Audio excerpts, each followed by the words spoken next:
1, 2, 3.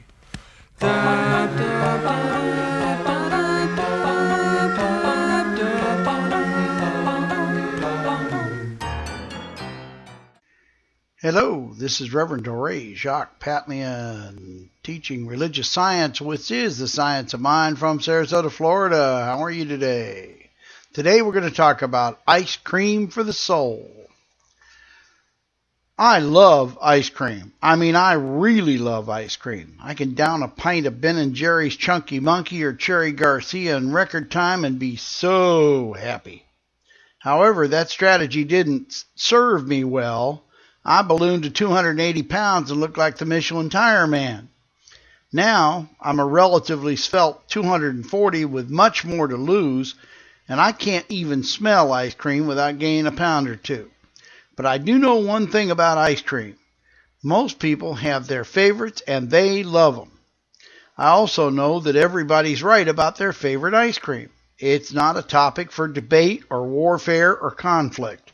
It's a matter of individual taste, and everybody has a right to their taste, don't they? Can you imagine going to war over whether pistachio or butter pecan was the correct flavor of ice cream? Of course not. We do go to war over religion all the time, and religion is really the soul's ice cream. We all have different tastes in religion. Some don't like it at all. Why isn't that okay? Religion isn't made by God anyway. Does anybody really think it is? Do you really honestly think God is a Muslim or a Methodist? Do you really believe that God made one true religion that we all must follow? If so, God being a pretty smart being, why didn't the Creator program a religion chip right into our DNA? And then we'd automatically worship the way He wanted.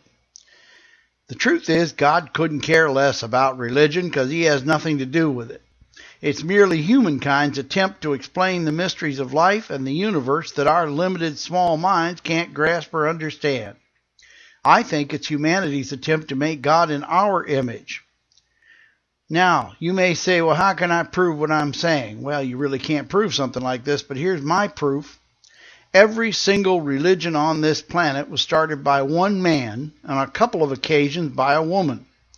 Not once in all of human history did God come down and stand in front of every human on this planet, gather us all together, and hand us a book and tell us that this is the one true faith, now believe it. No, there was always a Christ figure. Abraham, Zarathustra, Krishna, Buddha, Jesus, or a prophet or teacher such as Muhammad, Luther, Calvin, John Knox, Wesley, Joseph Smith, Mary Baker Eddy, to bring the Word of God to humankind. What is transmitted through a human mind is a human creation. It's not a divine creation. The reason is that no human can transmit what he or she believes to be the Word of God in an exact copy. They can't transmit it free of cultural bias, prejudice, their own ego, personal agenda, and personal belief. It just can't be done because our mind is a filter, and it goes through that filter and it changes. You can play Rumor Clinic with your children and you'll see what I mean. If you don't know what Rumor Clinic is, it's a game that teachers play with students in school to teach them that the truth is never handed down perfectly, that the minute it goes through human minds and thought, that it changes. Those of us who profess a religion or faith, and most of the world does, one faith or another, practice either the faith of our parents, in other words, what we inherited and were taught, or the faith that resonates with our souls. We adhere to the sect that just seems to fit us. Our religious tastes, therefore, mirror our inner selves. It's like we're tuned with a tuning fork to certain ways of thinking and being. Easygoing people usually have tolerant religious beliefs, but stern, strict folks tend to like stern, strict religions because it mirrors their inner world. Those whose minds are as narrow as a razor's edge have a very narrow and circumscribed religious life with no variations allowed. Those are the folks that are always calling other people heretics. Those whose minds are as broad as a 12-lane Los Angeles freeway tend to be live and let live about their religion. Hey, whatever. I got mine, you got yours. Religious scientists tend to be of the latter variety, probably because religious science was first promulgated in Los Angeles, where the minds are generally as broad as the beaches and the roads. If you haven't been to a Southern California beach, you know what I mean. They can be a quarter to half a mile wide. Religion is a lot like ice cream if you really think about it. When it's right for you, it can be delicious. It can make you feel wonderful. It can give you a high like nothing else that's legal. But too much can be harmful. It can be a treat or it can be a curse if you overindulge. You can become a religious fanatic, and we see a few of those in the world today, don't we? Your tastes mirror who you are. You can be simple, sweet, chewy, complex, fruity, or even Spartan. Look inward at your God and your faith.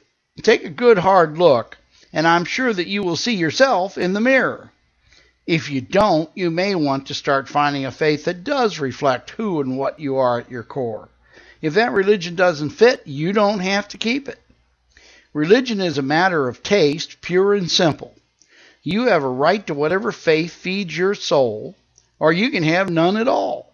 But you do not have a right to force it on any other human being. That seems to be the sticking point today. We seem to feel that what's good for us has to be good for everyone else, and that's not so. We all have different tastes. Here's an example. What would it be like if the U.S. government mandated that only vanilla ice cream could be sold in all 50 states from this point forward? That's it. No other flavor, just vanilla, because that was the only one that was good for us in their opinion. Sound ridiculous? Of course it does, but so does demanding that the U.S. be a Christian nation or that Pakistan allows only Islam. One flavor of ice cream gets old in a hurry. Soon people stop eating it at all. Force a religion on people and they just stop going to church and they stop practicing it. A good case in point are the European nations that still have established state religions, such as Sweden, Norway, Denmark, Spain, the UK, and the Republic of Ireland, just to name a few. Church attendance is in serious decline or even extinct in those nations, and while other religions are tolerated, they don't say you have to go to the state church. The state sanctions and funds only one church. To establish a religion is to eventually render the state secular because people don't have to eat ice cream and they don't have to go to church. Both are a matter of personal taste, and that's the way it should stay. If you mandate one flavor, either in religion or church, you destroy the demand for it in ice cream or religion. Separate the church and the state, and then both can thrive. That's my take on it. Want to know more about religious science, which is the teaching of the science of mind?